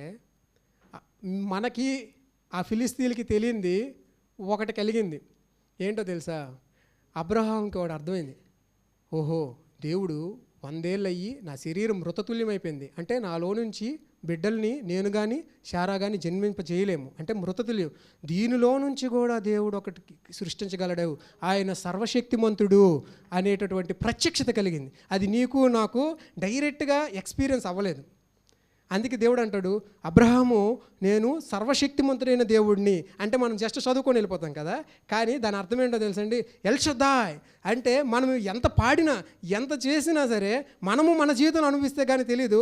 అబ్రహాంకు కలిగింది ఏంటంటే ప్రత్యక్షత కలిగింది. దేవుడు మృత తుల్యంలో నుంచి కూడా ఒక జీవాన్ని తీయగలిగేటటువంటి సర్వశక్తిమంతుడైన దేవుడు. అటువంటి ప్రత్యక్షత ఆనాడు ఆ ఫిలిస్తీన్లకు కానీ కనానీలకు కానీ వీళ్ళు ఎవరికి కలలేదండి. ఓర్పు ఆయనకి ఏం చేసిందంటే దేవుడి గురించినటువంటి మహిమను గ్లోరీని చూడగలడానికి సహాయం చేసింది. అలాగే మనం కూడా అంటే అలాగే ఇస్సాకును అర్పించేటప్పుడు ఇస్సాకును అర్పించినప్పుడు ఏం జరిగింది? మరి ఒరే కోల్పోతే మరలా నాకు లేక పుట్టాడు, మరలా పుడతాడు, మళ్ళీ ఇంకా 100 సంవత్సరాలు పడుతుంది అనుకోవాలా. మృతతుల్యంలో నుంచే నా శరీరంలో నుంచి ఒక బిడ్డను జన్మింపగలిగిన వాడు చనిపోయిన దాన్ని ఉజ్జీవం చేయగలడు అంటే రిజరెక్షన్ పునరుద్ధానపరచగలడు అనేటటువంటి ప్రత్యక్షత కలిగింది కాబట్టి బలి ఇవ్వడానికి సిద్ధపడ్డాడండి. మన జీవితంలో కూడా మనం ఏదైనా నువ్వు లంచం కడతావా లేకపోతే దీన్ని డ్రాప్ అయిపోతావా లేకపోతే ఇలాంటివి ఏమైనా పరిస్థితులు వచ్చినప్పుడు దేవుడి మీద విశ్వాసం లేకుండా మనం వదిలిపడేస్తాం. కారణం ఏంటంటే మనకు అటువంటి ప్రత్యక్షత లేదు. దేవుడు అంటే ఏంటి అనేటటువంటి అవగాహన లేదు. కొంత తెలుసు, రక్షకుడు అని తెలుసు, ఇవన్నీ తెలుసు. దేవుడి గురించి నువ్వు వ్యక్తిగతంగా ఒకటి టేస్ట్ చేయాలి. ఆయన ఎల్ షద్దాయ్, ఎలోహిం, అతని యెహోవా రాఫా స్వస్థపరిచేవాడు. ఇవన్నీ కూడా మనం ఆ పరిస్థితుల్లో మనకి అవకాశాలు ఉన్నాయి. అబ్రహాంకి అయిన అవకాశం మనకు కూడా ఈరోజు అవకాశం ఉంది. శ్రమల ద్వారా వెళ్ళేటప్పుడు, బాధల్లో వెళ్ళేటప్పుడు దేవుడిని ఎక్స్పీరియన్స్ చేయడానికి, అనుభవించడానికి అవకాశాలు వస్తున్నాయి. కానీ మనం ఏం చేస్తున్నాం తెలుసా? అబ్రహాం లాగా ఓపికతో కనిపెట్టకుండా మన దారులు మనం ఎత్తుక్కుంటాం కాబట్టి ఎప్పటికి కూడా మనం దేవుడిని రుచి చూడలేకపోతున్నాం, టేస్ట్ చేయలేకపోతున్నాం. మనం చెప్తాం చాలామంది అవిశ్వాసులకి, రండి యెహోవాను రుచి చూసి ఆయన తెలుసుకోండి అని. అలా రుచి చూసి కొంత రక్షకుడనే రుచి చూసి ఆగిపోయాం. ఆయనలో సర్వశక్తిమంతుడని ఇలాంటి ప్రత్యక్షత, రివిలేషన్, దేవుడి గురించి నీకు వ్యక్తిగతమైనటువంటి అనుభవము, విజ్ఞానము, ఆయన ఎటువంటి వాడు అనేటువంటి మాధుర్యం, అతను ఓన్లీ కేవలం ఒక ఇమేజినరీ థింగ్ కాదండి, ఓన్లీ ఆలోచనలకు అంటే ఎలా చెప్పాలి, అతను ఒక పదార్థంలాగా మీరు అనుభవించవచ్చు ఆయన మనం అనుభవించవచ్చు. అనుభవించడం అంటే ఆయన గుణగణాలను మనము ఆయన ఆనందించవచ్చు, ఆయన శక్తిని మనం చూడవచ్చు. ఆయన శక్తిని ఎప్పుడంటే నువ్వు నీ బలహీనతలు ఆయనకి అప్పగించుకున్నప్పుడు. యేసుప్రభు గారి గురించి చూడండి, అక్కడ ఒక మాట ఉంది పేతురు రాసిన పత్రికలోనే, ఆయన దూషింపబడి బదులు దూషింపలేదు, ఆయన శ్రమ పెట్టబడి బెదిరింపక న్యాయముగా తీర్పు తీర్చి దేవునికి తను తాను అప్పగించుకొనెను. ఇక్కడ ఆయనకి దూషించారు మనలాగే, మనకిలాగే నిందించారు. ఆ టైంలో ఆయన ఏం చేశాడంటే ఇంకా హయ్యర్ లెవెల్, నీకు డిప్యూటీ మేనేజర్ తిడితే ఆయన మేనేజర్ దగ్గరికి పోలా, మేనేజర్ తిడితే జిఎం దగ్గరికి పోలా. అంటే మేము షార్ ఎంప్లాయీస్ కదా, అందుకోసం ఆ ఎగ్జాంపుల్స్ చెప్తున్నాం. లేకపోతే మీ భర్త తిడితే పెళ్లి చేసిన పెద్దల దగ్గరికి పోలా. ఆయన ఏం చేస్తాడో తెలుసండి, న్యాయముగా తీర్పు తీర్చి దేవునికి తన్ను తాను అప్పగించుకున్నాడంటే ఆ ఇంగ్లీష్లో బాగుంటుంది, ఆ కేసుని హ్యాండ్ ఓవర్ చేశాడంట. ఏంటి కేసుని, ఈ కేసు ప్రభువా ఇదిగో నీకు ఇస్తున్నా అని చెప్పి హ్యాండ్ ఓవర్ చేసి దాన్ని వదిలిపెట్టేశాడంట. మీరు తిట్టుకోండి రాబులు, మీరు కొట్టుకోండి. సో మన జీవితం అంటే ఇంకో ఐఎస్వి ఇంటర్నేషనల్ స్టాండర్డ్ వెర్షన్లో ఏముందంటే ఇట్ ఈజ్ ఈజ్ హ్యాబిట్ అంట. అతనికి ఎవరైనా దూషిస్తే ఆ కేసుని తీసుకొచ్చి తండ్రి చేతికి అప్పగించడము ఇట్స్ హ్యాబిట్, అంటే అలవాటు అంట ఆయనకి. ఓకే, సో అయిపోయింది నా టాపిక్. ఒకటి జస్ట్ 2-3 ఎగ్జాంపుల్స్ చెప్పి బలపరచడం కోసం. మన జీవితంలో ఏ శ్రమ బాధ కలిగినప్పుడు సమస్తం కూడా సమకూడి మేలు కొరకే జరుగుతుందని మనము నమ్ముదాం.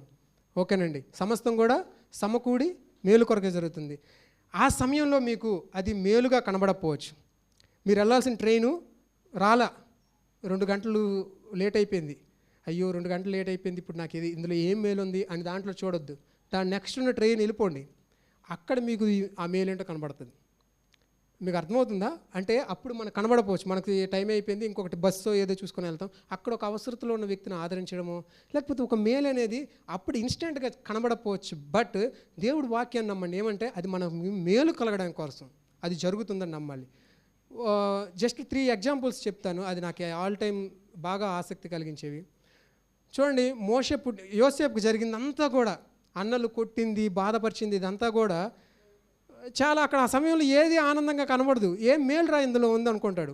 కానీ ఫరో దగ్గరికి ప్రధానమంత్రి అయినప్పుడు అప్పుడు తెలిసింది ఇదంతా కూడా నా మేలు కొరకే జరిగింది ఆ రోజు కొట్టబట్టి.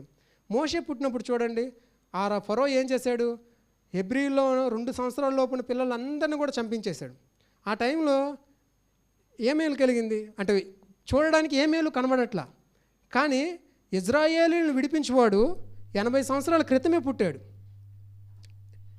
ఎప్పుడు విడిపించాడు? మోషే 40 ఏళ్ళు పెరిగి తర్వాత 40 ఏళ్ళు అరణ్యవాసం చేసి మరలా దేవుడు పిలిచినాడు. అంటే ఇజ్రాయేల్కి ఈ మోషే పుట్టినప్పుడు కనిపించేది ఏంటి? ఆ 2 ఏళ్ళు వాళ్ళ పిల్లల్ని కోల్పోయారు, ఎంతో బాధ, ఎంతో దుఃఖము. కానీ దేవుడు అక్కడ చేసింది ఏంటి? మోషేని పుట్టించాడు వాళ్ళ కోసం. నీ జీవితం, మన జీవితంలో కూడా ఒక కష్టం కలుగుతున్నప్పుడు, ఒక బాధ కలుగుతున్నప్పుడు ఆ బాధను చూడొద్దు. అంటే అది బాధ కలుగు చేస్తుంది సాతానే, దాంట్లో డౌట్ లేదు. ఆ బాధలో దేని వైపు చూడంటే, ఆ బాధ స్టార్ట్ అవ్వక ముందే దేవుడు వారి జీవితంలో ఒక కార్యం చేశాడు. ఎవరిని? మోషేని పుట్టించాడు. సంభవం సాతానికి తెలిసి ఉండొచ్చు, మోషేని పుట్టించాడు. తర్వాత సాతాను ఎలాగైనా మోషేని నాశనం చేయాలనుకున్నాడు. సో అందుకోసం ఇది జరిగింది. అంటే మీ జీవితంలో ఒక బాధ, వేదన కలుగుతున్న కార్యం ఏదైనా అవుతుందంటే ఆ వేదన చూసి కృంగిపోవద్దు. ఆ వేదన చూసి ఒకటి దేవుడు ఏం చేస్తున్నాడో కనబడకపోయినా ఒకదాన్ని విశ్వసించండి, ఈ వేదన ఇక్కడ మొదలైందంటే దీనికంటే ముందే దేవుడు నా జీవితంలో ఏదో నా కొరకు మంచిని మొదలు పెట్టాడు, ఇది నమ్మాలి. ఎస్తేర్ని చూడండి, ఈడ్చుకొని తీసుకుని వెళ్ళిపోయారు వర్జిన్స్, కన్యకలందరినీ కూడా. ఎవరు? అహష్వేరోషు రాజు వివాహం చేసుకోవడానికి.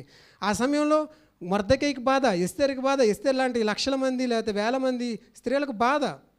ఈడ్చుకొని వెళ్ళాలంటే ఒక అన్యుడికి వివాహం చేసుకున్నట్టుగా ఉంటుంటుంది. కానీ ఎస్తేర్ వెళ్ళకపోయి ఉంటే ఏమయ్యిందో తెలుసా? ఒకానొకప్పుడు యూదులందరూ కూడా నరమాదం చేయబడాలనేటువంటి జడ్జిమెంట్ వచ్చింది. దాని కొరకు దేవుడు ముందే ఎస్తేర్ జీవితంలో కలుగు చేసుకొని తీసుకొచ్చాడు. ఈరోజు నీకు కనబడుతున్న బాధ ఆ క్షణంలో బాధ అనిపించవచ్చు, కొన్నేళ్ల తర్వాత దానికి తెలిసింది ఇందు నిమిత్తమే నేను ఇక్కడ ఉంచబడితిని అంటున్నారు అనమాట. ఈ క్షణంలో కనబడుతున్న బాధను తట్టుకోలేక ఎదురుపడి తిరుగుబాటు చేయొద్దు. అది మొదలైందంటే అంతకు ముందే తండ్రి నీకు మేలు కలగడం కోసం ముందే ఒక మంచి కార్యాన్ని మొదలుపెట్టాడు. ఈ నోస్ అంటే నీ యొక్క ఫ్యూచర్ అతనికి తెలుసు కాబట్టి ముందే మొదలుపెట్టాడు. యేసుప్రభు పుట్టినప్పుడు కూడా అంతే. 2 ఏళ్ళు లోపు ఉన్న పిల్లలందరూ కూడాను ఎవరండి? హేరోదు చంపాలని చూశాడు. లోకానికి తెలియదు అప్పుడు, కొంతమంది గొర్రెల కాపర్లకు తెలుసు యేసుప్రభు పుట్టాడని. కానీ ఆ 2 ఏళ్ళ మరణం అనేది ఎంతోమంది బాధ కలిగించవచ్చు. కానీ ఈ భూమి మీదకి ఎవరు వచ్చారు? రక్షకుడే వచ్చాడు. నీకు కనబడుతున్న పరిస్థితి నీకు కష్టంగా ఉండొచ్చు, బాధగా ఉండొచ్చు. కానీ నీకు దేవుడు ఏం చేస్తున్నాడో తెలియకపోతే ఒకటి నమ్మండి, ఆల్రెడీ దేవుడు సాతాను చేస్తున్న కార్యాన్ని బట్టైనా ఒకటి నమ్మొచ్చు, దేవుడు నా జీవితంలో ఏదో మేలు మొదలుపెట్టాడు, అందుకే డెవిల్ సాతాను నాకు దీనికి ఆటంకం కలుగజేయడానికి ప్రయత్నం చేస్తున్నాడు అనే దాన్ని మనం నమ్మొచ్చు. ఓకేనండి, దేవుడు ఈ మాటలు దీవించును గాక. ఆమేన్. ప్రేయర్. పరిశుద్ధుడా, ప్రేమ కలిగిన మా తండ్రి, నీకు స్తోత్రాలు వందనాలు చెల్లించుకుంటున్నాం. గొప్ప దేవ, ఓర్పు తన క్రియను కొనసాగింపనీయుడి అని నీ లేఖనం సెలవిస్తుంది. తండ్రి, నీ పరిశుద్ధతలో పాలు పంపులు పొందవలనని ప్రభువా మాకు ఎదురవుతున్నటువంటి శోధనల్లో బాధలలో తండ్రి యేసు వైపు చూచుచు ప్రతి విధమైన భారమును సులువుగా చిక్కులు పెట్టి పాపను విడిచిపెట్టి ఓపికతో మా ముందున్న పరుగు పందాన్ని పరిగెత్తడానికి సహాయం దయచేయండి. నీవెలాగైతే నీ ముందున్నటువంటి ఆనందం కొరకే అవమానమును తండ్రి నాయన సిలువను సహించి ప్రభువా మరి ముందుకు సాగావు ప్రభువా, మరి పాపాత్మలు చేసిన తిరస్కారాన్ని వ్యతిరేకాన్ని భరించావు, అలాగ తండ్రి నిన్ను తలంచుకొని మేము కూడా సిలువను తండ్రి మోస్తూ ముందుకు సాగడానికి సహాయం తెచ్చేయండి. యేసుక్రీస్తు యొక్క శ్రమలలో పాలు పంపులు పొందుతున్నాం అనేటటువంటి ఆ గొప్ప ధన్యతను, ఆ ఆధిక్యతను, ఎవరికి రానటువంటి ఆ భాగ్యాన్ని తండ్రి నాయన మేము కలిగి ఉన్నామని తండ్రి ఆనందించడానికి ఆ శ్రమలలో తండ్రి నాయన సహాయం దయచేయమని ఈ వాక్యాన్ని దీవించు. దుష్టుడు ఎత్తుకొని పోకున్నట్లు ప్రభువా మీరే కంచి వేసి కాపాడమని యేసు నామములో ప్రార్థిస్తున్నాం పరమ తండ్రి. ఆమేన్.